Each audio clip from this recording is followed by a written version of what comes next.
let's bring in Debbie White. She is with Kelly Services. Great to have you with us, Debbie. How are you today? I'm great. Thank you. How are you? Thanks for having me. So are you wearing pajamas today, or are you actually dressed? I heard that conversation, and it's really funny. So I have a professional top on, but I am wearing shorts. So See, right along with me, I know that my husband had to go back into the studio, and we're like, oh, we have to start going to the dry cleaners again. It's like changed this entire world that we once knew. And for someone that works with the labor market, do you think we're going to go back to life as we knew it pre-pandemic, or are some of these changes here to stay? I really feel that some of these changes are here to stay.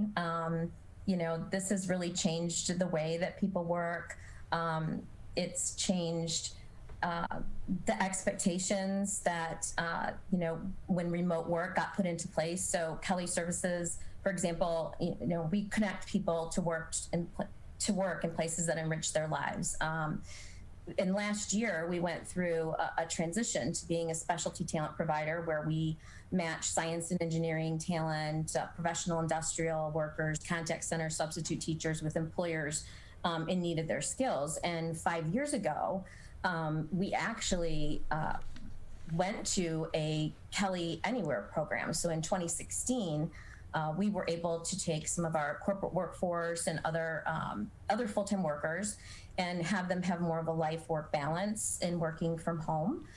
We've been around 75 years. We'll have our 75th anniversary in October. So we've obviously have throughout history had to reinvent a lot of things. So when this pandemic hit, due to our IT infrastructure and just the way that we made an investment in technology, we were able to really quickly get moving and be agile and go, fully remote once COVID hit. So there are some people who, to this day, our headquarter offices are going to be opening, but we're still allowing that flexibility, which I think we'll see well into the future. So Kelly Services, you were ahead of the curve before the pandemic when it came to remote working. I remember once years ago listening to a TED Talk, and one of the business owners, he basically had embraced the working remotely, and he got rid of the big office building and the high rent of leasing the facility and allowed his employees to work remotely. But he set up places throughout the city that they could go in, get on the internet, maybe use the bathroom, things of that nature, because he was like, I want them to have that work-life balance. Why do I have to think of that old school way of going in, punching in, knowing you're there, knowing when you're not there? Because, he's like, if you can get the job done in 4 hours or you can get the job done in 12 hours, this is the job. That's the job I want you to do. And he found that employers were actually happier and he had less turnover. So do you think that's one of the things we're going to see some of these companies addressing coming out of the pandemic? Absolutely, especially the ones that have that capability. Where we've seen a really big impact is with women. Women, when the pandemic hit, 6 out of 10 women are, the primary child care providers.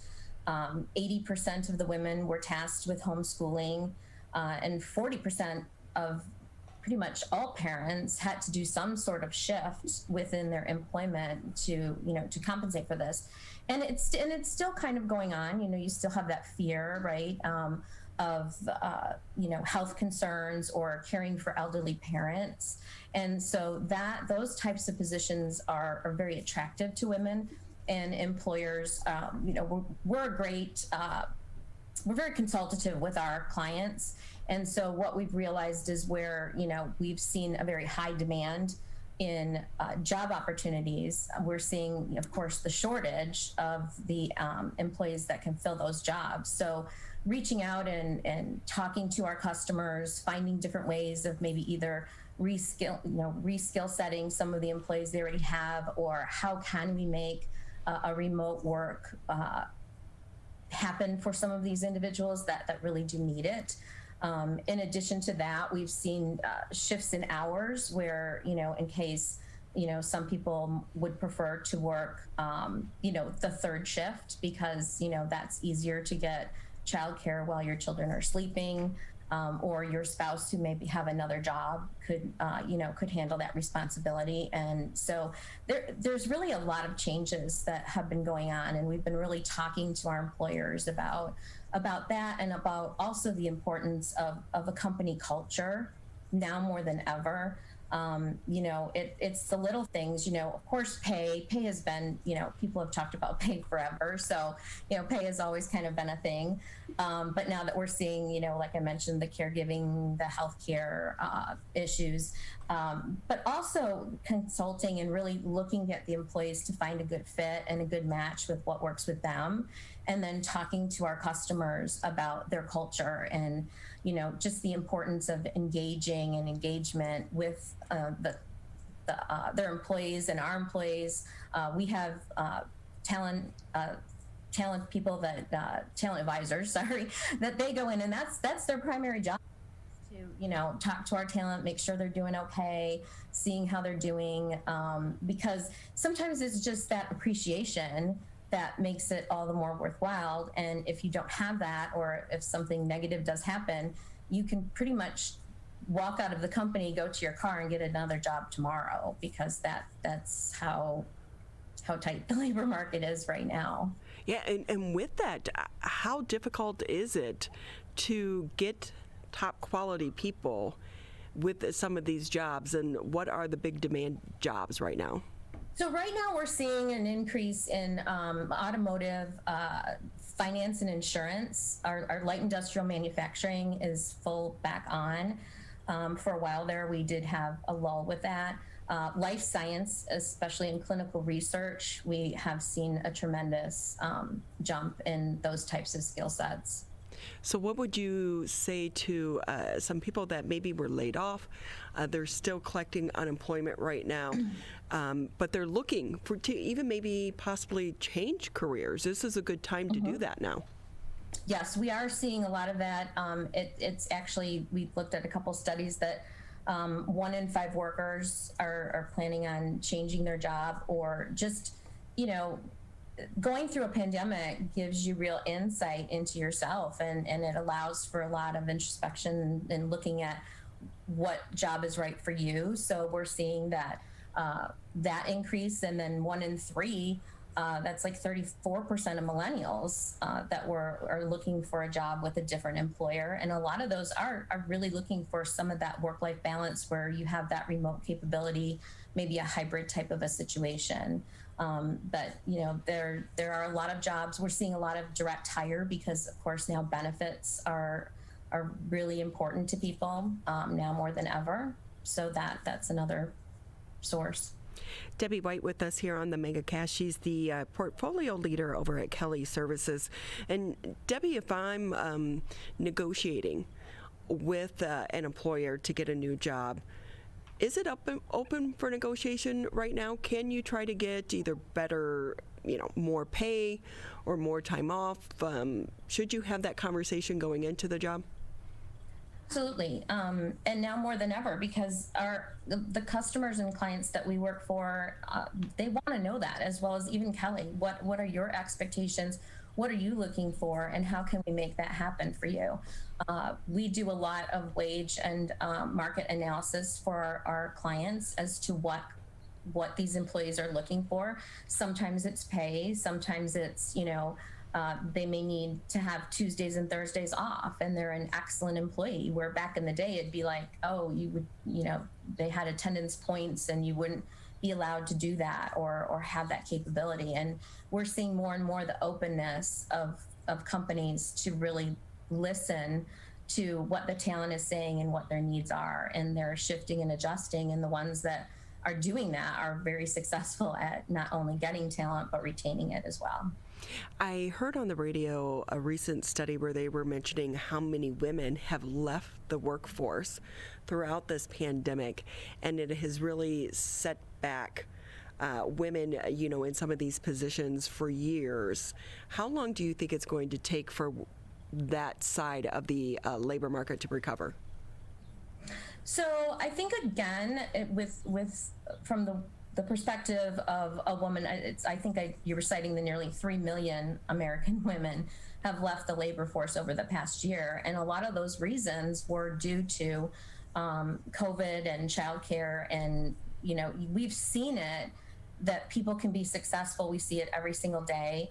My children personally are grown and they're in grad school and law school. And so I didn't experience that, but we do see it on calls where you're having a Zoom call or a Teams call, and you see a child running across the room, or somebody's internet went out and they had to go and fix it for them. And so, but we can do it all. You can do it. I mean, we've proven that it can be done. So I don't think it's going to take that long for companies to make this shift and understand that the way that we're doing work today, it can be the way that we do work in the future, because it's been successful. So I know that in the past, if you had a gap in your employment history on your resume, it could be cause for concern. Is that still going to be the case coming out of COVID? No, I don't believe so at all. Yes, that used to be a big stigma. And even now, though, with the people wanting to work gig jobs, and it's not looked at as a stigma anymore at all to have a gap. And especially if it's an explainable gap, as well. I mean, an employer may ask you in an interview, what was going on during this time. I really believe that once anyone on a resume sees the dates of 2020 and 2021, they're going to be extremely understanding of what has occurred. Man, don't you remember back to, New Year's Eve, and you're like, 2020 is going to be such a great year. It just sounded cool. Yeah. What a year it turned out to be. And with that too, going forward, what advice do you give to someone that is looking for a job right now? Well, first and foremost, go to our website, kellyservices.com.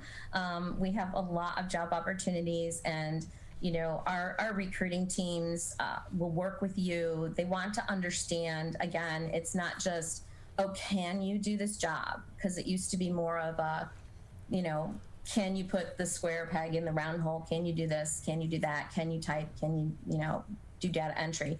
And now it's a shift of more to, what is it that you want to do? What would make you happy?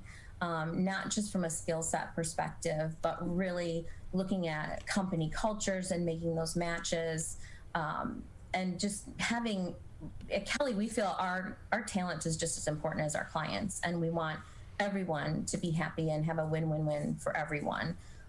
Currently, right now, we're very committed to our Equity at Work initiative. So again, for those of you who are looking for work, we started to change our hiring practices. So we're opening it up to, a different pool of individuals where maybe barriers have existed, and it would be hard for people to attain enriching work. So, we want people to see their full potential and thrive. So there's obstacles like outdated degree requirements. I mean, not all jobs are requiring a degree, could be experience. There's bias against candidates with criminal records. We've updated our policy around minor drug offenses, specifically to marijuana convictions, so that will provide those people with the low-level criminal offenses greater access to work within our community. We also have, discrimination of neurodiverse talent, which, we're a big proponent and partner with a Best Buddies program. So we're using our technology, doing it every day to across all of our job postings to facilitate equitable and inclusive hiring.